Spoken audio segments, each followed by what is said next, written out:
ಧರ್ಮಸ್ಥಳದ ಸುತ್ತಮುತ್ತ ನೂರಾರು ಶವಗಳನ್ನು ಹೂತಿಟ್ಟಿದ್ದೀನಿ ಅಂತ ಹೇಳಿಕೊಂಡು ಬಂದಂತಹ ಚಿನ್ನೆಯ ಸೋಕಾಲ್ಡ್ ಮುಸುಕುದಾರಿ ವ್ಯಕ್ತಿ ಶಿವಮೊಗ್ಗ ಕಾರಾಗೃಹ ಜೈಲಲ್ಲಿದ್ದಾರೆ. ಮತ್ತೊಂದು ಕಡೆ SIT ತನಿಖೆಯನ್ನು ಕೂಡ ಮುಂದುವರಿಸಿದೆ. ಇದೆಲ್ಲದರ ನಡುವೆ ವಿಠ್ಠಲಗೌಡ ಒಂದು ವಿಡಿಯೋ, ಮಹೇಶ್ ಶೆಟ್ಟಿ ತಿಮರೋಡಿಯವರ ದೂರು ಸಾಕಷ್ಟು ಸಂಚಲನಕ್ಕೆ ಕಾರಣವಾಗಿದೆ. ಇದೆಲ್ಲದರ ಬಗ್ಗೆ ಮಾತಾಡೋದಕ್ಕೆ ನಮ್ಮೊಂದಿಗೆ ಪಂಚಾಯತ್ ಮಾಜಿ ಅಧ್ಯಕ್ಷರಾಗಿರುವಂತಹ ಕೇಶವಗೌಡ ಅವರಿದ್ದಾರೆ. ಅವ್ರನ್ನ ಮಾತಾಡ್ತಾ ಹೋಗ್ತೀನಿ. ಕೇಶವಗೌಡ ಅವರೇ, ನೇರವಾದಂಥ ಪ್ರಶ್ನೆ ಕೇಳ್ತೀನಿ. ಈ ಬಂಗ್ಲಾಗುಡ್ಡದಲ್ಲಿ ಸಾಕಷ್ಟು ಅಸ್ಥಿಪಂಜರಗಳು ಪತ್ತೆಯಾಗಿದೆ ಅಂತೇಳಿ ವಿಠ್ಠಲಗೌಡ ಒಂದು ವಿಡಿಯೋವನ್ನು ಮಾಡಿ ಬಿಟ್ಟಿದ್ದಾರೆ. ಏನದು? ನೋಡಿ, ಬಂಗ್ಲಾಗುಡ್ಡ ಅಂತ ಹೇಳುವಂಥ ಏರಿಯಾ ಅದು ಬಹಳ ಎತ್ತರದಲ್ಲಿರುವಂಥ ಪ್ರದೇಶ. ಅಲ್ಲಿ ಈ ಕಡೆಯಿಂದ ಹೋದರೆ ಮಾರ್ಗದಿಂದ ಹೋಗಬೇಕು, ಆ ಕಡೆಯಿಂದ ನೇತ್ರಾವತಿ ಕಡೆಯಿಂದ ಬರಬೇಕು. ಅಲ್ಲಿ ಯಾರು ಹೋಗ್ತಾರೆ ಯಾರು ಬರ್ತಾರೆ ಅಂತೇಳಿ ಯಾರು ಕೂಡ ಕಾದು ಕೂತ್ಕೊಳ್ಳಿಕ್ಕೆ ಆಗೋದಿಲ್ಲ. ಹೋಗ್ತಾರೆ ಈ ಜಿಗುಪ್ಸೆ ಬಂದವರು ಅಥವಾ ಪ್ರೇಮಿಗಳು ಅಥವಾ ಏನಾದರೂ ಆರ್ಥಿಕ ಸಮಸ್ಯೆಗಳು ಇದ್ದವರು ಇಂಥವ್ರು ಹೋಗಿ ಆತ್ಮಹತ್ಯೆ ಮಾಡಿಕೊಳ್ಳುವಂಥ ಸ್ಥಳಗಳನ್ನು ಅಂಥದ್ದನ್ನೇ ಹುಡುಕೋದು.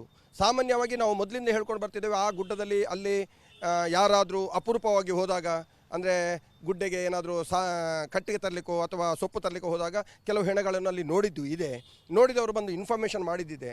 ಕೆಲವು ಹೆಣಗಳನ್ನು ಅಲ್ಲಿ ಪಂಚಾಯತ್ನ UDR ಆಗಿ ಹೂತದ್ದೂ ಇದೆ. ಇಂಥದ್ದನ್ನೆಲ್ಲ ನಾವು ಹೇಳ್ಕೊಂಡು ಬಂದಿದ್ದೇವೆ. ಸುಮಾರು 2-3 ತಿಂಗಳ ಹಿಂದಿಂದ ಅಲ್ಲಿ ಪೊಲೀಸ್ ಕಾವಲಿದೆ. ಸೊ ಅಲ್ಲಿಗೆ ಹೋದಾಗ ಮೊನ್ನೆ ಚಿನ್ನಯ್ಯನನ್ನು ಕರ್ಕೊಂಡು ಹೋದಾಗ ಅಲ್ಲಿ ಯಾವುದೇ ಹೆಣಗಳು ಸಿಗಲಿಲ್ಲ ಅಥವಾ ಕಳೆಬರ ಸಿಗಲಿಲ್ಲ ಅಥವಾ ಸಿಕ್ಕಿದೆಯೋ ಇದು ನಮಗೆ ಗೊತ್ತಿಲ್ಲ. ಬಟ್ ಈ ವ್ಯಕ್ತಿ ಹೋದಾಗ ನಿನ್ನೆ ಅಲ್ಲಿ ಒಂದು ಕಡೆ 5 ಇದೆ, ಒಂದು ಕಡೆ 8 ಇದೆ, ಇನ್ನೊಂದು ಕಡೆ ಅಲ್ಲಿ ಮೂಳೆಗಳ ರಾಶಿ ಇದೆ ಅಂತ ಹೇಳಿಕೆಯನ್ನು ಅವ್ರು ನಿನ್ನೆ ಕೊಟ್ಟಿದ್ದಾರೆ. ಈ ಬಗ್ಗೆ SIT ಅವರು ಗಮನಿಸ್ತಾ ಇದ್ದಾರೆ, ಖಂಡಿತ ಗಮನಿಸ್ತಾರೆ. ಯಾಕೆಂತ ಹೇಳಿದರೆ ಅವರು ವಿಚಾರಣಾಧೀನ ವ್ಯಕ್ತಿ. ಈಗ ವಿಚಾರಣೆ ಮಾಡ್ತಿದ್ದಾರೆ ಪೊಲೀಸ್ ಅವರು. ಅವರನ್ನು ವಿಚಾರಣೆ ಮಾಡ್ತಿರುವಾಗ ಅವರಿಗೆ ನೋಟಿಸ್ ಮಾಡಿ ವಿಚಾರಣೆ ಮಾಡಿದಂತಹ ವ್ಯಕ್ತಿ ಆ್ಯಕ್ಚುಲಿ ಏನಾಗಬೇಕು, ಅವರು SIT ಕಸ್ಟಡಿಯಲ್ಲಿ ಇರಬೇಕು. SIT ಕಸ್ಟಡಿಯಲ್ಲಿ ಇದ್ದಂಥ ವ್ಯಕ್ತಿಯನ್ನು ಅವರು ಬಿಟ್ಟು ಕಳಿಸ್ತಾರೆ. ವಿಚಾರಣೆ ಆದ ಕೂಡಲೇ ನಾಳೆ ಬಾ ಅಂತ ಹೇಳಿ ಕಳಿಸ್ತಾರೆ ಅಂತ ಹೇಳುವಂಥದ್ದು ಅವರ ಸಹಜ ಪ್ರಕ್ರಿಯೆ ಅದು. ಆದರೆ ಈ ವ್ಯಕ್ತಿ ಹೊರಗಡೆ ಬಂದು ಇಂಥ ಸ್ಟೇಟ್ಮೆಂಟ್ ಕೊಡಲಿಕ್ಕೆ ಅವರಿಗೆ ಏನು ಅಧಿಕಾರ ಇದೆ ಅಥವಾ ಇದನ್ನು SIT ಅವರು ಹೇಳಿದಾರಾ ಅಂತ ಹೇಳೋದನ್ನು SIT ಅವರು ನೋಡ್ತಾರೆ. ಇದು ಬೇರೆ ಪ್ರಶ್ನೆ. ಯಾಕೆ ವಿಡಿಯೋ ಮಾಡಬಾರ್ದಾ?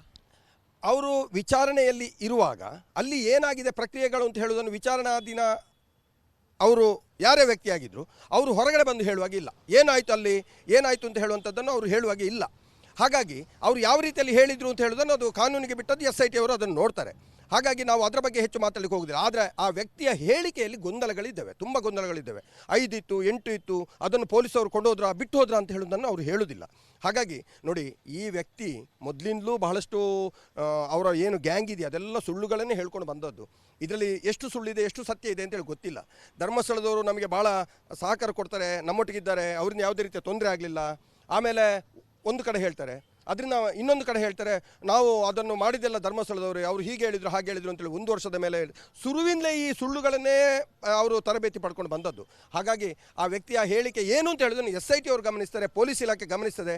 ಆ ಬಗ್ಗೆ ನಾನು ಹೆಚ್ಚು ಕಮೆಂಟ್ ಮಾಡಲಿಕ್ಕೆ ಇಷ್ಟಪಡೋದಿಲ್ಲ. ಮಾಟ ಮಂತ್ರ ಮಾಡಿರುವ ರೀತಿಯಲ್ಲಿ ಮಡಿಕೆಗಳಿದೆ ಅಂತೇಳಿ ವಿಠ್ಠಲಗೌಡ ಹೇಳಿದ್ದಾರೆ. ಹೌದಾ? ಬಂಗ್ಲಾಗುಡ್ಡದಲ್ಲಿ ಮಾಟ ಮಂತ್ರಗಳಾಗುತ್ತಾ? ಯಾಕೆಂತ ಹೇಳಿದರೆ ಆ ಬಂಗ್ಲಾಗುಡ್ಡ ಎತ್ತರ ಪ್ರದೇಶಕ್ಕೆ ನಾನು ಇಷ್ಟ ತನಕ ಹೋದವನಲ್ಲ. ಅಲ್ಲಿ ಏನು ಅಂತ ಹೇಳಿದರೆ ಕೆಳಗಡೆ ಇದ್ದಂಥ ಹೆಣಗಳಲ್ಲಿ ಹೂತಂಥದ್ದು ಅಥವಾ ಅಲ್ಲಿ ಹೇಳುವಂಥದ್ದನ್ನು ಕೇಳಿ ತಿಳ್ಕೊಂಡವನು ನಾನು. ಅಲ್ಲಿ ಮಾಟ ಮಂತ್ರ ಮಾಡ್ತಾರೋ ಅಥವಾ ಅಲ್ಲಿ ಅನೈತಿಕ ಆಗ್ತದೋ ಅಥವಾ ಅಲ್ಲಿ ಪಾರ್ಟಿ ಮಾಡ್ತಾರೋ ಅಥವಾ ಏನು ಮಾಡ್ತಾರೆ ಎಂಬುದನ್ನು ಆ ವ್ಯಕ್ತಿ ಚೆನ್ನಾಗಿ ಗೊತ್ತಿರಬೇಕು. ಯಾಕೆಂತ ಹೇಳಿದರೆ ಆ ವ್ಯಕ್ತಿದ್ದು ಅಂಗಡಿ ಇದ್ದದ್ದು, ಅವರ ಹೋಟ್ಲ್ ಇದ್ದದ್ದು ಇತ್ತೀಚೆಗೆ ಪಂಚಾಯತ್ನ ಒಂದು ಕಟ್ಟಡದಲ್ಲಿ ಹೋಟ್ಲಿದ್ದದ್ದು, ಅದು ಸರಿಯಾಗಿ ಆ ಜಾಗಕ್ಕೆ ಕಾಣ್ತದೆ. ಅವರ ಅಪ್ಪನ ಅಂಗಡಿ ಇದ್ದದ್ದು ಕೆಳಗಡೆ.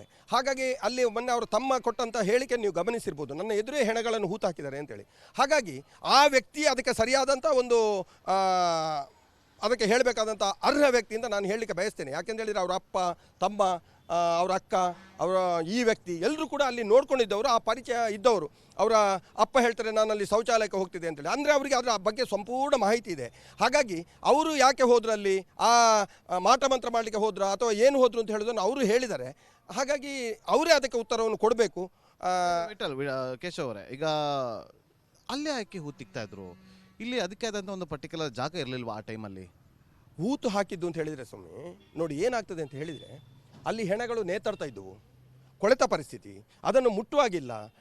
ಡಾಕ್ಟ್ರು ಬಂದು ಬಹಳ ಕಷ್ಟದಲ್ಲಿ ಪೋಸ್ಟ್ ಮಾರ್ಟಮ್ ಮಾಡೋದು, ಪೋಸ್ಟ್ ಮಾರ್ಟಮ್ ಹೋಗಿ ಅದನ್ನು ಎತ್ತಿಕೊಂಡು ಹೋಗುವಂಥ ಪರಿಸ್ಥಿತಿ ಅಲ್ಲ ಇದು. ನಾವು ಈಗೇನಿದೆ ಆಂಬುಲೆನ್ಸ್ ಇದೆ ಅಥವಾ ಅದಕ್ಕೆ ಬೇಕಾದಂಥ ವಾಹನಗಳ ವ್ಯವಸ್ಥೆ ಇದೆ, ಮತ್ತು ಎತ್ತರದಿಂದ ಕೆಳಗಡೆ ಹೆಣಗಳನ್ನು ತರಲಿಕ್ಕೆ ಜನಗಳು ಸಿಗಬೇಕು, ಆ ನಂತರ ಸಾಗಿಸಬೇಕಾದ್ರೆ ವಾಹನಗಳು ಸಿಗಬೇಕು, ಮತ್ತು ಈಗಿನ ಹಾಗೆ ಫ್ರೀಝರು ಅಥವಾ ಏನು ಅಲ್ಲಿ ಬಂದು ಕಾಯುವಂಥದ್ದು ಅಥವಾ ಮಾಯ್ಶ್ಚರಲ್ಲಿಡುವಂಥ ಇದು ಆಗಿರಲಿಲ್ಲ. ಪೊಲೀಸ್ ಮ್ಯಾನ್ಯಲ್ ಏನು ಹೇಳ್ತದೆ ಅಂತ ಹೇಳಿದ್ರೆ 24 ಗಂಟೆ ಒಳಗೆ ಅದರ ಇಳುವರಿ ಮಾಡಬೇಕು ಅಂತ ಹೇಳ್ತದೆ.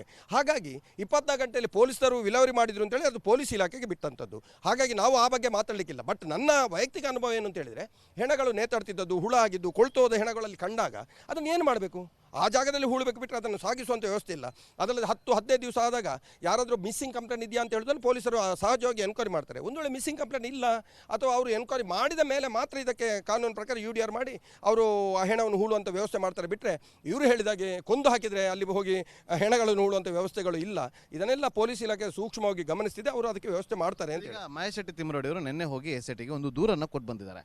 ಆ ದೂರಿನ ವಿಚಾರವಾಗಿ ಸಾಕಷ್ಟು ಕುತೂಹಲ ಇದೆ. ನೋಡಿ, ಪ್ರಮುಖವಾಗಿ 4 ಅಪರಿಚಿತ ಶವಗಳನ್ನು, ಅಂದರೆ ಅಪರಿಚಿತ ಸಾವುಗಳ ಕುರಿತಾಗಿದೆ. ಸಂಶಯಾಸ್ಪದ ಸಾವುಗಳು ಸಂಭವಿಸಿದೆ. ಇದನ್ನು ಪಂಚಾಯತ್ ಮುಖಾಂತರ ಸಮಾಧಿ ಮಾಡಲಾಗಿದೆ. ಇವುಗಳು ಎಲ್ಲ ದೃಷ್ಟಿಯಿಂದ ಸಂಭಾವ್ಯ ಕೊಲೆ ಪ್ರಕರಣಗಳು ಅಂತೇಳಿ ಶಂಕೆ ಮೂಡ್ತಾ ಇದೆ. ಈ ದೂರು ಕೆಳಕಂಡ 4 ಪ್ರಕರಣಗಳು ಸೀಮಿತವಾಗಿದೆ ಅಂತೇಳಿ 4 ಪ್ರಕರಣಗಳನ್ನು ತಿಳಿಸಿದ್ದಾರೆ. ಒಂದು 2006ರಲ್ಲಿ ಗಾಯತ್ರಿ ವಸತಿ ಗೃಹ, ಇನ್ನೊಂದು 2006ರಲ್ಲಿ ಶರಾವತಿ ವಸತಿ ಗೃಹ, ಇನ್ನೊಂದು 2007ರಲ್ಲಿ ವೈಶಾಲಿ ವಸತಿ ಗೃಹ, 2010ರಲ್ಲಿ ಗಾಯತ್ರಿ ವಸತಿ ಗೃಹ. ಏನಿದು? ಈ ಪಂಚಾಯತ್ ಅವರು ಇದನ್ನ ನಿಮ್ಮ ಮುಖೇನ ಸಮಾಧಿ ಮಾಡಲಾಗಿದೆ ಅಂತೇಳಿ ತೋರಿಸಿದಾರಲ್ಲ, ಏನಿದು? ಅವರ ಆರೋಪ ಇರುವಂಥದ್ದು ಪಂಚಾಯತ್ನ ಮೇಲೆಯಾ ಅಲ್ಲ ಪೊಲೀಸ್ ಇಲಾಖೆ ಮೇಲೆಯಾ? ಇದನ್ನು ನಾವು ಗಮನಿಸಬೇಕು. ಯಾಕೆ ಅಂತ ಹೇಳಿದರೆ, ಪಂಚಾಯತ್ನವರು ಯಾವುದೇ ಒಂದು ಹೆಣವನ್ನು ಹೂಳಲಿಕ್ಕೆ ಪೊಲೀಸ್ನವರ ರಿಕ್ವೆಸ್ಟ್ನ ಮೇಲೆಗೆ ಮಾಡುವಂಥದ್ದು. ಪಂಚಾಯತ್ನವರು ಹೆಣವನ್ನು ಹೂಳುವಂಥ ಇದರಲ್ಲಿ ಸ್ಥಳೀಯ ಏನು ಇದು ಸ್ಥಳೀಯ ಪ್ರಾಧಿಕಾರಗಳು ಏನಿದಾವೋ ಅಥವಾ ಸ್ಥಳೀಯ ನಗರ ಪಂಚಾಯತು ಅಥವಾ ಗ್ರಾಮ ಪಂಚಾಯತಿ ಇಂಥದ್ದು ಆ ಪ್ರದೇಶದಲ್ಲಿ ಸಿಕ್ಕಿದಾಗ ಹೂಳಲಿಕ್ಕೆ ಅಧಿಕೃತವಾಗಿ ಅಧಿಕಾರ ಇರುವಂಥದ್ದು ಪೊಲೀಸ್ ಇಲಾಖೆ UDR ಮಾಡಿ ಪೋಸ್ಟ್ ಮಾರ್ಟಮ್ ಮಾಡಿ ಎಲ್ಲ ರೀತಿಯ ಪ್ರಕ್ರಿಯೆಗಳು ಮುಗ್ದ ಮೇಲೆ ಇಲ್ಲಿಗೆ ಬಂದು ಹೂಳಬೇಕು ಅಂತ ಹೇಳುವಂಥದ್ದು ಪೊಲೀಸ್ ಇಲಾಖೆ. ಹಾಗಾಗಿ ಅವರ ಆರೋಪ ಪೊಲೀಸ್ ಇಲಾಖೆ ಮೇಲೆ ಇದೆಯೋ ಪಂಚಾಯತ್ ಇಲಾಖೆ ಮೇಲೆ ಇದೆಯೋ ನನಗೆ ಗೊತ್ತಿಲ್ಲ. ನೀವಿಗೆ ಹೇಳಿದಂತೆ ಶರಾವತಿ ವಸತಿ ಗೃಹದಲ್ಲಿ ಒಂದು ವೇಳೆ ಒಬ್ಬ ಬಂದು ಆತ್ಮಹತ್ಯೆ ಮಾಡ್ಕೊಂಡಿದ್ರೆ ಏನು ಮಾಡ್ತಾರೆ ಅಂತೇಳಿ 24 ಗಂಟೆ ರೂಮ್ ಕೊಡುವಂಥದ್ದು. 24 ಗಂಟೆಯಲ್ಲಿ ಅವರು ಬಾಗಿಲು ತೆಗೆದಿದ್ದರೆ ಹೋಗಿ ಅಲ್ಲಿ ಅದನ್ನು ಓಪನ್ ಮಾಡಿಯೋ ನೋಡುವಂಥ ಆಗ ಏನಾಗ್ತದೆ, ಅಲ್ಲಿ ಹೆಣ ಇದ್ದರೆ ಸೂಸೈಡ್ ಮಾಡ್ಕೊಂಡಿದ್ರೆ ಇವ್ರಿಗೆ ಕಂಡಾಗ ಅವರು ಪೊಲೀಸ್ ಇಲಾಖೆಗೆ ಇನ್ಫಾರ್ಮ್ ಕೊಡ್ತಾರೆ.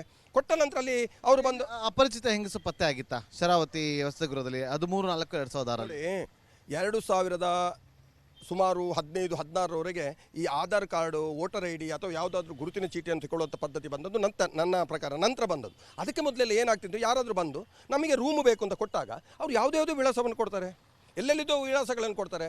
ಕೆಲವರು ಬಂದು ಸೂಸೈಡ್ ಮಾಡಲಿಕ್ಕೆ ಅಂತ ಕೊಡ್ತಾರೆ. ಇದು ಧರ್ಮಸ್ಥಳದಲ್ಲಿ ಮಾತ್ರ ಅಲ್ಲ, ನಾನು ಹೇಳ್ತೀನಿ ಇಡೀ ಎಲ್ಲಿ ದೇಶದಾದ್ಯಂತ ಹೋದರೆ ಇಂತಹ ಸಮಸ್ಯೆಗಳು ಎಲ್ಲ ಕಡೆ ಲಾಡ್ಜಿನವರು ಉದ್ದೇಶಪೂರ್ವಕವಾಗಿ ಅತಿಥಿಗಳ ವಿವರಗಳನ್ನು ಮುಚ್ಚಿಡಲಾಗಿದೆ ಅಥವಾ ದಾಖಲೆಗಳನ್ನು ನಾಶ ಮಾಡಲಾಗಿದೆ ಅನ್ನೋದು ಆರೋಪ. ಹೇಗೆ ಅದನ್ನು ಮುಚ್ಚಿಡ್ಲಿಕ್ಕೆ ಆಗ್ತದೆ? ಅಲ್ಲಿ ಏನು ಕೊಡ್ತಾರೋ ಅವ್ರು ಏನು ಅಡ್ರೆಸ್ ಕೊಡ್ತಾರೋ ಅದು ದಾಖಲಾಗಿರ್ತದೆ. ಅಥವಾ ಆಗ ಫೋನ್ ನಂಬರ್, ಮೊಬೈಲ್ ನಂಬರ್ ತಗೊಳ್ಳುವಂಥ ಪದ್ಧತಿ ಕೂಡ ಇಲ್ಲ, ಲ್ಯಾಂಡ್ಲೈನ್ ಕೂಡ ತಗೊಳ್ತಿರ್ಲಿಲ್ಲ ನನ್ನ ನಾಲೆಜ್ ಪ್ರಕಾರ. ಆಗ ಏನಾಗ್ತದೆ, ಅವರನ್ನು ಎಲ್ಲಿ ಹುಡುಕುದು? ಅಲ್ಲಿಯ ಸ್ಥಳೀಯ ಸ್ಟೇಷನ್ಗೆ ಹುಡುಕಿ ಇಂಥ ವ್ಯಕ್ತಿ ಇದ್ದಾರಾ ಅಂತ ಕೇಳುವಾಗ ಅಲ್ಲಿ ಇಲ್ಲ ಅಂತ ಹೇಳಿದರೆ ಬೇರೆ ಎಲ್ಲಿ ಹುಡುಕ್ಲಿಕ್ಕೆ ಆಗ್ತದೆ? ಆ ವ್ಯಕ್ತಿಯ ವಿವರಗಳು ಅಲ್ಲಿ ಏನು ಬುಕ್ಸಲ್ಲಿ ಇದೆಯೋ, ಯಾವ ರಿಜಿಸ್ಟ್ರಲ್ಲಿ ಇದೆಯೋ ಅದರ ಮೇಲೆ ಮಾತ್ರ ತನಿಖೆ ಮಾಡಬೇಕು. ಬಿಟ್ಟರೆ ಬೇರೆ ರೀತಿಯ ತನಿಖೆ ಮಾಡುವಂಥ ವ್ಯವಸ್ಥೆಗಳು ಆಗ ಇರಲಿಲ್ಲ. ಈಗ ಮೊಬೈಲ್ ನಂಬರ್ ತಗೊಳ್ತಾರೆ, ಆಧಾರ್ ಕಾರ್ಡ್ ತಗೊಳ್ತಾರೆ, ವೋಟರ್ ID ತಗೊಳ್ತಾರೆ, ಇಂಥದ್ದೆಲ್ಲ ಆ ವ್ಯಕ್ತಿಯ ಪರಿಚಯ ಸಿಗ್ತದೆ ಸುಲಭವಾಗಿ. ಆ ಕಾಲದಲ್ಲಿ ಇದು ಅಪರಿಚಿತ ಅಂತ ಹೇಳಿದರೆ ಅವರು ಬಂದು ಸುಳ್ಳು ಮಾಹಿತಿಯನ್ನು ಕೊಟ್ಟಾಗ, ಸುಳ್ಳು ಅಡ್ರೆಸ್ಸನ್ನು ದಾಖಲು ಮಾಡಿದಾಗ ಅದು ಅಪರಿಚಿತವೇ ಆಗಿರ್ತದೆ. ಅಲ್ಲ, ಈಗ 2007ರಲ್ಲಿ ಯಾವುದೇ ದಾಖಲೆಯನ್ನು ತೋರಿಸಿಲ್ಲ. ಆ ಒಂದು ಅಪರಿಚಿತ ಗಂಡಸು ಶವ ಪತ್ತೆ ಆಗಿತ್ತು, 30-35 ವರ್ಷ, ಅದು ವೈಶಾಲಿ ವಸತಿ ಗೃಹದಲ್ಲಿ. ದಾಖಲೆ ಯಾಕೆ ತೋರಿಸಿಲ್ಲ? ಶವ ಪರೀಕ್ಷೆ ನಡೆದರೂ ಕೂಡ ದಾಖಲೆಗಳನ್ನು ತೋರಿಸುವಂಥದ್ದು ಪಂಚಾಯತ್ ಅಲ್ಲ. ದಾಖಲೆಗಳನ್ನು ತೋರಿಸುವಂಥದ್ದು UDR ಆದಾಗ ಒಂದು ಆರೋಗ್ಯ ಇಲಾಖೆ ಅಥವಾ ಪೊಲೀಸ್ ಇಲಾಖೆ ತೋರಿಸುವಂಥದ್ದು. ನಮ್ಮ ಪಂಚಾಯತ್ನಲ್ಲಿ ಯಾವುದೇ ರೀತಿಯ ದಾಖಲೆಗಳನ್ನು ಪೊಲೀಸ್ನವರು ಕೊಡೋದಿಲ್ಲ, ಆರೋಗ್ಯ ಇಲಾಖೆಯವರು ಕೊಡೋದಿಲ್ಲ. ಅವರಲ್ಲೇ ಇಟ್ಟುಕೊಳ್ಳುವಂಥದ್ದು. ಮತ್ತು ಅದು AC ಹೋಗಿ ಅಲ್ಲಿ ಅವರಲ್ಲಿ ಕೇಳಿದರೆ ಗೊತ್ತಾಗ್ಬೋದು. ಈ ದಾಖಲೆಗಳನ್ನು ಅವರು ಹೇಗೆ ಸತ್ರು, ಯಾವ ಪೋಸ್ಟ್ ಮಾರ್ಟಮ್ ಇಂಥದ್ದನ್ನು ಪಂಚಾಯತ್ನಲ್ಲಿ ಇಟ್ಟುಕೊಳ್ಳುವಂಥ ಕ್ರಮವೇ ಇಲ್ಲ. ಅಲ್ಲ, ಈಗ 2006ರಲ್ಲಿ ಗ್ರಾಮ ಪಂಚಾಯತ್ ಮುಖಾಂತರ ಸಮಾಧಿ ಮಾಡಲಾಗಿದೆ. ಔಚರ್ ದಿನಾಂಕ 3/3/2006 ₹500 ಪಾವತಿದಾರ, ಪೋಡಿಯೋ ಕೂಡ ಆಗಿದೆ. ಸಹಜವಾಗಿ ಕೊಡಬೇಕಲ್ಲ ಸರ್. ಪೊಲೀಸ್ ಅವರು ರಿಕ್ವೆಸ್ಟ್ ಮಾಡಿದಾಗ UDR ಆಗಿದೆ, ಇಂಥ ಹೆಣ ಇದೆ, ಅದಕ್ಕೆ ಹೂಳಲಿಕ್ಕೆ ವ್ಯವಸ್ಥೆ ಮಾಡಿ ಅಂತ ಹೇಳುವಾಗ ಆಗಿನ ಕಾಲದಲ್ಲಿ ₹500 ಕೂಡ ದೊಡ್ಡ ಸಂಖ್ಯೆ. ಅದು ಏನು ಹೇಳ್ತಾರೆ, ನಮ್ಮ ಒಬ್ಬ ಅಧಿಕೃತ ಸಿಬ್ಬಂದಿ ಹೋಗಿ ಅಲ್ಲಿ ಹೂಳುವಂಥದ್ದು, ಅವರೊಟ್ಟಿಗೆ ಯಾರಾದರೂ ಸಹಾಯಕ್ಕೆ, ನಮ್ಮಲ್ಲಿ ಸಿಬ್ಬಂದಿಗಳಿಲ್ಲದೆ ಸಹಾಯಕ್ಕೆ ತಗೊಳ್ಳುವಂಥದ್ದು, ತಗೊಂಡು ಅವರು ಹೂತಾಗ ಒಬ್ಬ ವ್ಯಕ್ತಿಗೆ ವೋಚರ್ ಕೊಡುವಂಥದ್ದು. ₹500 ಒಬ್ಬನಿಗೆ ಕೊಟ್ಟು ಅವರು ಅದನ್ನು ₹100 200 ಹಂಚಿಕೊಳ್ತಾರೆ, ಅದು ಅವರಿಗೆ ಬಿಟ್ಟಂಥದ್ದು. ಹಾಗಾಗಿ ಇದು ಸಹಜ ಪ್ರಕ್ರಿಯೆ. ಇದರಲ್ಲಿ ಏನು ದೋಷಗಳಿಲ್ಲ, ಲೋಪಗಳು ಕೂಡ ಇಲ್ಲ. ನನ್ನ ಪ್ರಕಾರ ಪೊಲೀಸ್ ಅವರು ರಿಕ್ವೆಸ್ಟ್ ಕೊಟ್ಟ ಮೇರೆಗೆ ಪಂಚಾಯತ್ ಅವರು ಮಾಡ್ತಾರೆ. ಬಿಟ್ಟರೆ ಪಂಚಾಯತ್ ಅವರು ಹೋಗಿ ಇಲ್ಲೊಂದು ಹೆಣ ಉಂಟು ನಾವು ಹೂತಾಕು ಅಂತ ಹೇಳುವಂಥ ಪದ್ಧತಿ ಇಲ್ಲ. ವಸತಿ ಗೃಹದಲ್ಲಿ ಇದೆಲ್ಲದಕ್ಕೂ ಸಂಬಂಧಪಟ್ಟಂತೆ ದಾಖಲೆಗಳು ಇದೆಯಾ ನಿಮ್ಮ ಪ್ರಕಾರ, ನಿಮಗೆ ಗೊತ್ತಿರುವಂತೆ? ಯಾವುದೇ ವಸತಿ ಗೃಹಗಳು ಲೈಸೆನ್ಸ್ಡ್ ಆಗಿ ಅವರು ಅಲ್ಲಿ ವ್ಯವಹಾರವನ್ನು ಮಾಡಬೇಕಾದ್ರೆ ಎಲ್ಲ ದಾಖಲೆಗಳನ್ನು ಇಟ್ಟುಕೊಳ್ಬೇಕು ಅಂತೇಳಿ ಮ್ಯಾನ್ಯಲೇ ಹೇಳ್ತದೆ. ಹಾಗಾಗಿ ದಾಖಲೆಗಳನ್ನು ಇಟ್ಟುಕೊಳ್ಳದೆ ಯಾರು ಕೂಡ ಲಾಡ್ಜ್ ಮಾಡಿದರೆ ಅದು ತಪ್ಪು. ಹಾಗಾಗಿ ಪ್ರತಿಯೊಂದು ಲಾಡ್ಜಿನಲ್ಲಿ ಅದಕ್ಕೆ ಸಂಬಂಧಪಟ್ಟ ದಾಖಲೆಗಳು ಧರ್ಮಸ್ಥಳದಲ್ಲಂತೂ ನಾನು ನೋಡ್ತಾ ಇದ್ದೀನಿ. ಈಗ ನನಗೆ ನೆನಪಿದೆ, ಚಿಕ್ಕದಿರುವಾಗ ಯಾರಾದರೂ ಅಪರಿಚಿತ ವ್ಯಕ್ತಿಗಳು, ಸಂಶಯಾತೀತ ವ್ಯಕ್ತಿಗಳು ಬಂದಾಗ ಅವರಿಗೆ ರೂಮೇ ಕೊಡ್ತಿರ್ಲಿಲ್ಲ, ಅವರನ್ನು ಕಳಿಸುವಂಥದ್ದು. ಬರೋ ಎಕ್ಸಾಂಪಲ್, ಯಾರಾದರೂ ಒಬ್ಬರು ಲವರ್ಸ್ ಅಥವಾ ಬೇರೆ ಬೇರೆ ಹುಡುಗಿ ಬಂದಾಗ, ಸ್ವಲ್ಪ ಡೌಟ್ಸ್ ಬಂದಾಗ ಮ್ಯಾನೇಜರ್ಸಿಗೆ ಅಥವಾ ರೂಮ್ ಬಾಯ್ಸಿಗೆ ಅವರಿಗೆ ಖಂಡಿತವಾಗಿ ಇಲ್ಲಿ ರೂಮ್ ಕೊಡ್ತಿರ್ಲಿಲ್ಲ. ಇಂಥ ಒಂದು ಶಿಸ್ತಿನಲ್ಲಿ ಬೆಳೆದಂಥ ಸಂಸ್ಥೆ ಇದು. ಅದರ ಒಟ್ಟಿಗೆ ಆಗ ವಿಳಾಸ ಇಲ್ಲದೆ ಇವರು ಕೊಟ್ಟರು ಅಂತ ಹೇಳಿದರೆ ವಿಳಾಸವನ್ನು ಅವರು ಖಂಡಿತ ಸುಳ್ಳು ವಿಳಾಸವನ್ನು ಕೊಟ್ಟಿರ್ಬೋದು. ವಿಳಾಸ ಇಲ್ಲದೆ, ರಿಜಿಸ್ಟರ್ ಇಲ್ಲದೆ, ದಾಖಲೆಗಳಿಲ್ಲದೆ ಧರ್ಮಸ್ಥಳ ಲಾಡ್ಜಿನಲ್ಲಂತೂ ಕೊಡಲಿಕ್ಕೆ ಸಾಧ್ಯವೇ ಇಲ್ಲ. ನಿಮ್ಮ ಪ್ರಕಾರ ಇಲ್ಲಿ ಪತ್ತೆ ಆದಂಥ ಈ ಸಂಶಯಾಸ್ಪದ ಅಥವಾ ಅನುಮಾನಾಸ್ಪದ ರೀತಿಯಾಗಿ ಮೃತಪಟ್ಟಂಥವರು ಪೊಲೀಸ್ ತನಿಖೆ ಸರಿಯಾಗಿ ಆಗಿದೆಯಾ? ನಿಮಗೆ, ನೀವು ಸ್ಥಳೀಯರಾಗಿ, ನೀವು ಇಲ್ಲಿ ಪಂಚಾಯತ್ ಮಾಜಿ ಅಧ್ಯಕ್ಷರಾಗಿದ್ದ ನಾನು ನಿಮಗೆ ಈ ಪ್ರಶ್ನೆ ಮಾಡ್ತಾ ಇದ್ದೀನಿ. ಖಂಡಿತ ಆಗಿದೆ ಸರ್, ಖಂಡಿತ ಆಗಿದೆ. ಯಾಕೆಂತ ಹೇಳಿದರೆ ನಾವು ಇಲ್ಲೇ ಶಾಲೆಗೆ ಹೋಗ್ತಿದ್ದವರು, ಇಲ್ಲೇ ಶಾಲೆಯಲ್ಲಿ ಓದಿದವರು, ಇದೇ ಲಾಡ್ಜ್, ವೈಶಾಲಿ ಲಾಡ್ಜ್ ನೀವೇನು ಹೇಳಿದ್ರ ಅದರ ಹತ್ತಿರವೇ ನಮ್ಮ ಮನೆ ಇರುವಂಥದ್ದು. ಶರಾವತಿ ಲಾಡ್ಜ್ ಇರ್ಬೋದು ಅಥವಾ ಬೇರೆ ಬೇರೆ ಲಾಡ್ಜ್ಗಳಲ್ಲಿ ಏನಾಗಿದೆ ಅಂದರೆ ಪೊಲೀಸ್ ಅವರು ಏನಾದರೂ ಹೆಣಗಳಿದ್ದಾಗ ಅಲ್ಲಿ ಪೊಲೀಸ್ ಅವರು ಬಂದು ಎನ್ಕ್ವೈರಿ ಮಾಡುವಂಥದ್ದು, ಅಲ್ಲಿ ಪೋಸ್ಟ್ ಮಾರ್ಟಮ್ ಆಗುವಂಥ ಇಂಥ ನಾನು ಕಣ್ಣಾರೆ ನೋಡಿದ್ದೇನೆ. ಅದರ ಒಟ್ಟಿಗೆ ಪೊಲೀಸ್ ಅವರು ಹೆಣವನ್ನು ಕೊಂಡೋಗಿ ನಂತರ ಬೆಳ್ತಂಗಡಿಯಲ್ಲಿ ಪೋಸ್ಟ್ ಮಾರ್ಟಮ್ ಮಾಡಿಸಿ ಮತ್ತೆ ಧರ್ಮಸ್ಥಳದಲ್ಲಿ ತಂದು ಪಂಚಾಯತ್ ಅವರಿಗೆ ಹ್ಯಾಂಡ್ ಓವರ್ ಮಾಡುವಂಥದ್ದನ್ನು ನಾನು ನೋಡಿದ್ದೇನೆ. ಹಾಗಾಗಿ ಇನ್ನೊಂದು ವಿಚಾರ, ಈಗ ಗಿರೀಶ್ ಮಟ್ಟಣ್ಣವರು ಒಂದು ಅನುಮಾನವನ್ನು ವ್ಯಕ್ತಪಡಿಸಿದ್ರು. ಯಾರು ಈ ಬಾಬು ಒಬ್ಬನೇ ಹ್ಯಾಂಡ್ ರೈಟಿಂಗ್ ಇದೆ, ಆತನೇ ಸಹಿ ಇದೆ, ಒಬ್ಬನೇ ಕೂತು ರಾತ್ರಿ ಇಡೀ ಎಲ್ಲ ದಾಖಲೆಗಳನ್ನು ಕೂಡ ಬರೆದಿರೋದು ಆತನೇ ಪಂಚಾಯತ್ನಲ್ಲಿ. ಏನಿದು ಆರೋಪ? ಬಾಬು ಅಂತ ಹೇಳಿದರೆ ತುಂಬ ಜನ ಬಾಬುನವರು ಧರ್ಮಸ್ಥಳದಲ್ಲಿ ಇದ್ದಾರೆ. ಯಾರೋ ಒಬ್ಬ ಬಾಬು ಆಗಿರಬೇಕು ಅಂತಿಲ್ಲ. ಅವನು ಬೇರೆ ಬಾಬು ಇರ್ಬೋದು, ಇದೇ ಬಾಬು ಇರ್ಬೋದು, ಅದು ಬೇರೆ ಪ್ರಶ್ನೆ. ಆದರೆ ಅವನೇ ಬರೆದದ್ದು ಯಾಕೆ ಬರೆದಿರಬೇಕು? ಪಂಚಾಯತ್ನಲ್ಲಿ ಬರೆಯುವಂಥ ಅಗತ್ಯ ಏನಿದೆ ಇವನಿಗೆ? ಆ ಒಂದು ವೇಳೆ ಹಾಗಿದ್ರೆ ಅದು ಬೇರೆ ಬೇರೆ, ಯಾಕೆ ಮಟ್ಟಣ್ಣವರು ಮೊನ್ನೆ ಕೂಡ ನಾನು ಇದಕ್ಕೆ ಉತ್ತರ ಕೊಟ್ಟಿದ್ದೇನೆ. ಆ ಬಾಬು ಅಂತ ಹೇಳುವಂಥ ವ್ಯಕ್ತಿ ಬೇರೆ ಬೇರೆ ಬಾಬು ಅವರು ಇರ್ಬೋದು, ಅವನೇ ಬರ್ದಿದ್ದಾನೆ ಅಂತ ಹೇಳುವಂಥದ್ದು ಶುದ್ಧ ಸುಳ್ಳು. ಇದರ ಬಗ್ಗೆ ನೀವು ಕೂಡ ವಿಮರ್ಶೆ ಮಾಡಬೇಕು. ಯಾಕೆಂತ ಹೇಳಿದರೆ ಇದೆಲ್ಲ ಅಷ್ಟು ಸುಲಭದಲ್ಲಿ ಆರೋಪ ಮಾಡುವಂಥದ್ದಲ್ಲ. ಹ್ಯಾಂಡ್ ರೈಟಿಂಗ್ ಎಕ್ಸ್ಪರ್ಟ್ಸ್ ಇರ್ತಾರೆ, ಅಥವಾ ಏನೋ ಅಲ್ಲಿಗೆ ಹೋಗಿ ಕಳಿಸಿದಾಗ ನಮ್ಮ ಲ್ಯಾಬಿನಲ್ಲಿ ಕೂಡ ಅದರ ಬಗ್ಗೆ FSLಗೆ ಹೋದಾಗ ಇದು ಕೂಡ ಬರ್ತದೆ. ಹಾಗಾಗಿ ಇದರ ಬಗ್ಗೆ ಅಷ್ಟು ಸುಲಭದಲ್ಲಿ ಆರೋಪ ಇದ್ದರೂ ಕೂಡ ಇದನ್ನು ಕೂಲಂಕುಷವಾಗಿ ತನಿಖೆ ಮಾಡಲಿಕ್ಕೆ ವಿಧಿವಿಜ್ಞಾನಗಳು ಇದ್ದಾವೆ. ಹಾಗಾಗಿ ಅವರು ಆರೋಪ ಮಾಡ್ತಿರೋದು ಖಂಡಿತ ಇದು ಸಾಧ್ಯ ಇಲ್ಲ. ಒಬ್ಬ ವ್ಯಕ್ತಿ ಸೈನ್ ಹಾಕಲಿಕ್ಕೆ ಸಾಧ್ಯ ಇಲ್ಲ. ಅವರು ಒಬ್ಬ 1-2 ವರ್ಷ ಆದರೂ ಅವರು ಪೊಲೀಸ್ ಇಲಾಖೆಯಲ್ಲಿ ಕೆಲಸ ಮಾಡಿದವರು. ಆ ವ್ಯಕ್ತಿ ಏನೆಲ್ಲ ಮಾತಾಡ್ತಾರೆ, ಬೇರೆ ಬೇರೆ ವಿಚಾರಗಳ ಬಗ್ಗೆ ಮಾತಾಡೋದು, ಒಂದು ಕೂಡ ಇಷ್ಟ ತನಕ ಸತ್ಯ ಆಗಲಿಲ್ಲ, ಎಲ್ಲವೂ ಸುಳ್ಳು. ಹಾಗಾಗಿ ನಾನು ಈ ಹೇಳಿಕೆಯಲ್ಲಿ ನನಗೆ ಕೂಡ ನಂಬಿಕೆ ಇಲ್ಲ. ಬಾಬು ಯಾರು, ಅದು ಎಷ್ಟು ವರ್ಷದಲ್ಲಿ ಅಂತ ಹೇಳುವಂಥ ದಾಖಲೆ ನಾನು ಕೂಡ ನೋಡಲಿಲ್ಲ. ಒಂದು ವೇಳೆ ಬೇಕು ಅಂತ ಹೇಳಿದರೆ ನಾವು ಅದನ್ನು ವಿಮರ್ಶೆ ಮಾಡಿ ಮಾತಾಡ್ಬೋದು, ಬಿಟ್ಟರೆ ಈ ರೀತಿಯ ಆರೋಪಗಳನ್ನು ಒಂದು ವೇಳೆ SIT ಅವರು ಈಗ ಇದೆಲ್ಲ ವಿಚಾರಗಳಿಗೆ ಸಂಬಂಧಪಟ್ಟಂತೆ ತನಿಖೆಯನ್ನು ನಡೆಸೋದಕ್ಕೆ ಮುಂದಾದಾಗ ಕೇಶವಗೌಡರು ತನಿಖೆಗೆ ಸಹಕರಿಸ್ತಾರ, ವಿಚಾರಣೆಗೆ ಹೋಗ್ತಾರೆ? ಖಂಡಿತ. ನಾನು ಅವರು ಯಾವ ತನಿಖೆ ಕರೆದ್ರು ನನ್ನಲ್ಲಿ ಏನು ಮಾಹಿತಿ ಇದೆಯೋ ಅಥವಾ ನಾನು ಏನು ನೋಡಿದ್ದೀನೋ, ಈ ಪಂಚಾಯತ್ನಲ್ಲಿ ಏನಾಗಿದೆ ಅಥವಾ ಧರ್ಮಸ್ಥಳದಲ್ಲಿ ಏನಾಗಿದೆ ಎಂಬುದನ್ನು ನಾವು ನೋಡಿದೆವೋ, ಇಂಥದ್ದನ್ನು ಖಂಡಿತ ಹೇಳಲಿಕ್ಕೆ ತಯಾರಿದ್ದೇನೆ. ಖಂಡಿತ SIT ಹೇಳಿಕೆಗಳು ನಾವು ಕರೆದ್ರೆ ಖಂಡಿತವಾಗಿ ನಾನು ಹೋಗ್ತೇನೆ. ನಾನು ಒಬ್ಬ ವಕೀಲನಾಗಿ ಕೂಡ ಇದನ್ನು ಮಾಡಲೇಬೇಕು. ಯಾಕೆಂದರೆ ನಾನು ಸುಳ್ಳು ಮಾತಾಡುವಾಗಿಲ್ಲ. ನನಗೇನು ಕಂಡಿದೆ, ನಾನು ಕೂಡ 1-2 ಹೆಣಗಳನ್ನು ತೋರಿಸಿಕೊಟ್ಟವನು. ಸತ್ತಾಗ ನೋಡಿ ಇಲ್ಲೊಂದು ಹೆಣ ಇದೆ ಅಂತ ಪೊಲೀಸ್ ಇಲಾಖೆ ಮಾಹಿತಿಯನ್ನು ಕೊಟ್ಟವನು ನಾನು. ಆದರೆ ಅವರು ಅದನ್ನು ಬಂದು UDR ಮಾಡಿ ಪೋಸ್ಟ್ ಮಾರ್ಟಮ್ ಮಾಡಿ ಹೆಣಗಳನ್ನು ಹೂತು ಹಾಕಿದ್ದನ್ನು ಕೂಡ ನಾನು ನೋಡಿದವನು, ಕಣ್ಣಾರೆ ನೋಡಿದವನು, ಮಾಹಿತಿಯನ್ನು ಕೊಟ್ಟವನು. ಹಾಗಾಗಿ ಓಕೆ ಈಗ ನನಗೆ ಒಂದು ಕುತೂಹಲ ಇದೆ. ಚಿನ್ನಯ್ಯ ಇಲ್ಲಿ ಶವಗಳನ್ನು ಹೂತಿಕ್ತಿದ್ದ ಅಂತ ನೀವು ಕೂಡ ಹೇಳಿದ್ರಿ. ಆದರೆ ಆತ ಹೋಗಿ ತೋರಿಸಿದ ಜಾಗದಲ್ಲಿ ಎಲ್ಲೂ ಕೂಡ ಏನು ಪತ್ತೆ ಆಗಲಿಲ್ಲಲ್ಲ, ಏನಕ್ಕೆ, ಯಾಕೆ? ನೋಡಿ, ಚಿನ್ನಯ್ಯ ಎಲ್ಲಿ ಹೂತಿದ್ದಾನೆ? 15 ವರ್ಷಗಳ ಹಿಂದೆ ಹೂತಂಥದ್ದು. 15 ವರ್ಷಗಳಲ್ಲಿ ಬಹಳಷ್ಟು ಪ್ರಾಕೃತಿಕವಾಗಿ ಬದಲಾವಣೆಗಳಾಗ್ತವೆ, ಎಲ್ಲವೂ ಕೂಡ ಆಗ್ತದೆ. ಅವನು ಪಂಚಾಯತ್ನ ಒಬ್ಬ ಅಧಿಕೃತ ವ್ಯಕ್ತಿ ಅಲ್ಲದೆ ಪಂಚಾಯತ್ ಅವರೊಟ್ಟಿಗೆ ಸಹಕಾರಕ್ಕೆ ಬರ್ತಿದ್ದಂಥದ್ದನ್ನು ನಾನು ಹೇಳಿದ್ದೇನೆ. ಅವನು ಹೂತಿದ್ದಾನೆ. ಆದರೆ ಅಲ್ಲಿ ಯಾಕೆ ಸಿಗಲಿಲ್ಲ ಅಂತ ಹೇಳೋದನ್ನು ಅವನೇ ಹೇಳಬೇಕು, ಬಿಟ್ಟರೆ ನಾನು ಹೇಳಲಿಕ್ಕೆ ಬರೋದಿಲ್ಲ. ಅದನ್ನು ಆತ ತೋರಿಸಿದ ಜಾಗಗಳೆಲ್ಲವೂ ಕೂಡ ನಿಮಗೆ ಗೊತ್ತಿದೆ. 13ನೇ ಯಾವ ಪಾಯಿಂಟ್ ಬಗ್ಗೆ ಕೂಡ ಕೇಳಲ್ಲ. 13ನೇ ಪಾಯಿಂಟ್, ಸ್ನಾನಘಟ್ಟದ ಪಕ್ಕದಲ್ಲಿರುವಂಥ ಒಂದು 13ನೇ ಪಾಯಿಂಟ್. ಆ ಪಾಯಿಂಟ್ನಲ್ಲಿ ತುಂಬ ಶವಗಳನ್ನು ಹೂತಿಟ್ಟಿದ್ದೀನಿ ಅಂತ ಹೇಳ್ಕೊಂಡ. ಅಲ್ಲಾದ್ರೂ ಸಿಗಬೇಕಿತ್ತಲ್ಲ? ಅಲ್ಲ, ಅದನ್ನು ಸತ್ಯವ ಸುಳ್ಳ ಅಂತ ಹೇಳುವಂಥದ್ದು ಈಗ ಸಾಮಾನ್ಯವಾಗಿ ಜನರಿಗೆ ಗೊತ್ತಾಗಿದೆ. ಹಾಗಾಗಿ ಅವನು 106 ಹೆಣಗಳು ಇದ್ದಾವೆ, ಅದರಲ್ಲಿ ಬಹಳಷ್ಟು ಹೆಣಗಳಿದ್ದಾವೆ ಅಂತ ಹೇಳೋದನ್ನು ಮಾಹಿತಿಯನ್ನು ಕೊಟ್ಟಿದ್ದಾನೆ. ಕೊನೆಗೆ ಅವನಿಗೆ ಗೊತ್ತಾಗಿದೆ, ಸರ್ ನಾನು ಮಾಡಿದ್ದು ತಪ್ಪು, ಯಾವುದೇ ಹೆಣಗಳನ್ನು ಅವನು ಆ ರೀತಿ ಹೂಡಲಿಕ್ಕೆ ಸಾಧ್ಯ ಇದೆಯೋ. ನಾವೊಬ್ಬ ಸಾಮಾನ್ಯ ಜನರಾಗಿ ಆಲೋಚನೆ ಮಾಡುವ. ನಾವೆಲ್ಲ ಒಂದು ಕಾಮನ್ ಸೆನ್ಸನ್ನು ಯೂಸ್ ಮಾಡುವ. ಒಂದೇ ಗುಂಡಿಯಲ್ಲಿ 106 ಹೆಣಗಳನ್ನು ಹೂಡಲಿಕ್ಕೆ ಹೇಗೆ ಸಾಧ್ಯ ಸರ್? ಅದು ಏನಾಗಿರಬೇಕು ಹಾಗಾದರೆ? ಅಲ್ಲಿ 106 ಹೆಣಗಳು ಎಲ್ಲಿಂದ ಸಿಗ್ತವೆ? ಒಂದು ದಿವಸ ಒಂದು ಹೆಣವನ್ನು ಹೂತಾಗ ಮಾರನೇ ದಿವಸ ಅದನ್ನು ನಾವು ಅದನ್ನು ಅಗ್ದಾಗ ಅಥವಾ ಅದನ್ನು ಹೊರಗಡೆ ತೆಗಿಲಿಕ್ಕೆ ಹೋದರೆ ಎಲ್ಲಾದರೂ ವಾಸನೆಯಲ್ಲಿ ನಿಲ್ಲಿಕ್ಕಾಗೋದಿಲ್ಲ. ಅಂಥದ್ರಲ್ಲಿ ಪುನಃ ಅದಕ್ಕೆ ಹೂಳುವುದು 106 ಹೆಣಗಳು ಎಲ್ಲಿಂದ ಬರ್ತವೆ? ಏನಿದು ನಾಯಿಗಳು ಸಾಯ್ತವ, ನಾಯಿಗಳು ಕೂಡ ಒಮ್ಮೆಲೆ ಸಾಯೋದಿಲ್ಲ. ಬಸ್ ದಾಡಿಗೆ ಬಿದ್ದರೆ ನಾಯಿಗಳು ಕೋಳಿಗಳು ಕೂಡ ಹೀಗೆ ಸಾಯೋದಿಲ್ಲ. ರೋಗ ಬಂದಾಗ, ಹಕ್ಕಿ ಜ್ವರ ಬಂದಾಗ ಅಥವಾ ಏನಾದರೂ ಹಂದಿಗಳಿಗೆ ರೋಗ ಬಂದಾಗ ಅಂಥ ಪರಿಸ್ಥಿತಿ ಇದೆ. ಬಿಟ್ಟರೆ ಅಂಥ ರೋಗ ಏನಾದರೂ ಧರ್ಮಸ್ಥಳದಲ್ಲಿ ಬಂದಿದೆಯಾ? ಅಥವಾ ಏನಿದು ನೂರಾರು ಹೆಣಗಳು ಅಂತ ಇದು ನಂಬುವಂಥ ಮಾತು ಅಂತ ಹೇಳೋದನ್ನು ನಾವು ಸಾಮಾನ್ಯವಾಗಿ ಸಾಮಾನ್ಯ ಜನರಾದ ನಾವು ಪ್ರಶ್ನೆಯನ್ನು ಹಾಕ್ಕೊಳ್ಬೇಕು ಸರ್. ಹಾಗಾಗಿ ಅವನು ಏನೋ ಒಂದು ಆಟ ಆಗಬೇಕಿತ್ತು, ಮಂಜುನಾಥ ಅಣ್ಣಪ್ಪ ಈ ಮೂಲಕ ಅವನ ಮೂಲಕ ಆಟವನ್ನು ತೋರಿಸಿದ್ದಾರೆ. ಏನು ಷಡ್ಯಂತ್ರಗಳು ಇದ್ದಾರೆ ಅವರ ಹಿಂದೆ ಇದ್ದಾರೆ, ಅವರೆಲ್ಲ ಇವತ್ತು ಅದಕ್ಕೆ ಪಾಪವನ್ನು ಅನುಭವಿಸ್ತಿದ್ದಾರೆ ಅಷ್ಟೇ. ಒಟ್ಟು ಮಾತಾಡ್ತಿದ್ದಾರೆ ಈಗ.